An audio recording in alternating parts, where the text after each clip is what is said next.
क्या मामला? जी, कल सुबह ये सूचना मिलती है कि जो बाबा लालदास बाड़े का आश्रम है थाना मंडी क्षेत्र में, वहाँ पे सेवादार था जिसकी उम्र करीब 65 से 70 वर्ष थी।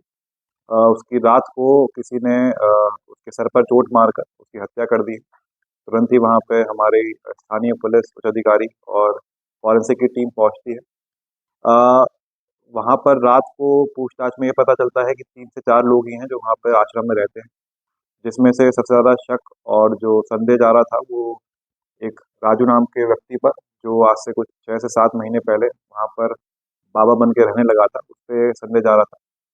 इसी बीच जो उसके परिजन हैं मृतक के, वो भी आते हैं। उनके द्वारा भी बताया जाता है कि आज से 3-4 दिन पहले जब मृतक उनसे अपने परिवार वालों से मिला था, तो उस राजू के बारे में ही बात कर रहा था कि वो उसको तंग या परेशान कर रहा है किसी न किसी तरह से। तो इसी आधार पर एक नामजद तहरीर दी गई थी इसे घर वालों की तरफ से। और जब हमने इससे कड़ाई से पूछताछ करी और जो हमारी फॉरेंसिक की टीम गई थी, तो उसने 2-3 अच्छे हमारे साइंटिफिक एविडेंस वहाँ से गैदर किए थे। जो एक औज़ार था जो ये राजू उर्फ मणिरात जो अपने पास रखता था, जिससे वो लकड़ी भी काटता था आस-पास के पेड़ों से। तो उस औज़ार को उसने धो दिया था उसका कत्ल करने के बाद। तो उस औज़ार पे हमने जब टेस्ट किया केमिकल्स के साथ, तो उसमें ब्लड पॉज़िटिव आया था, ह्यूमन ब्लड पॉज़िटिव।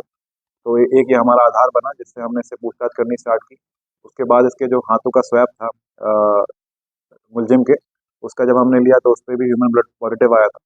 तो ये सारी जब चीज़ें हमारे पास आई, हमने इसे कड़ाई से पूछताछ करी, तो इसने एडमिट किया कि आज से 1 डेढ़ महीने पहले से ही इन दोनों की किसी न किसी बात को लेकर लड़ाई-झगड़ा, गाली-गलौज रहती थी।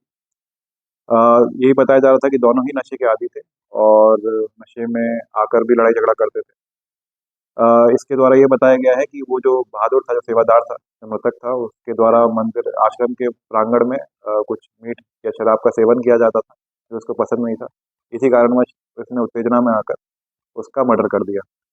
जब इसका मूल स्थान पूछा गया था तो पहले का अपना वो राजस्थान का बता रहा था, लेकिन उसके बाद जब इसने हमने इससे पूछताछ ढंग से करी तो इसने बताया बहराइच का है। बहराइच पुलिस से जब हमने जानकारी पता करी तो इस पे 3 से 4 मुकदमे हैं। वहाँ से भी ये फरार हो गया था बहराइच से अपने मूल निवास स्थान से, और बाबा का वेश धर कर वो यहाँ पर 6 से 7 महीने से निवास कर रहा था। हाँ, मैंने जैसे बताया बहराइच में इस पे 2 तो एनडीपीएस के मुकदमे हैं और एक चोरी का मुकदमा है। एक 174 ए जिसमें मफरूर घोषित किया जाता है इनको कोर्ट की तरफ से। भगोड़ा वो किया जाता है, वो भी मुकदमा इनमें है। तो ये वहाँ से भाग गया था बहराइच से और साधु बाबा का भेष पहनकर यहाँ मंडी में रहता है।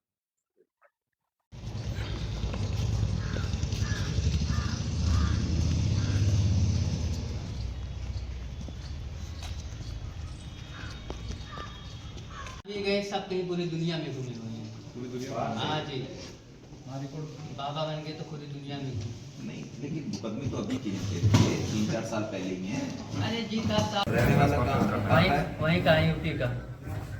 तो राजस्थान क्यों बता रहे थे आप? गुरु स्थान है जी, राजस्थान आज भी है, मालूम कर लो। वहीं पे है गुरु स्थान आप जी। मेरा ड्रॉप कर दो यार, नाथपंथ से हैं जी। तो आप वेट ना करो, 10 मिनट में हो जाएंगे। मदद कोई इंसान को नहीं मारे, एक शैतान को मारे हुए हैं जी। ठीक है, कोई इंसान को नहीं मदद करे। चलो सर बताएंगे। इंसान हाँ का हाथ कर देना। अबे तो बहराइच से भागा हुआ था, बहराइच से भागा हुआ था तू? हाँ जी, हाँ जी, तो मुकदमे में बहराइच में था। हाँ जी, हाँ जी। तू कह रहा बाबा बाबा बन गया तो राजस्थान जाके। बाबा तो जी बने गए, बाबा बने 10 साल हो गए जी। 10 साल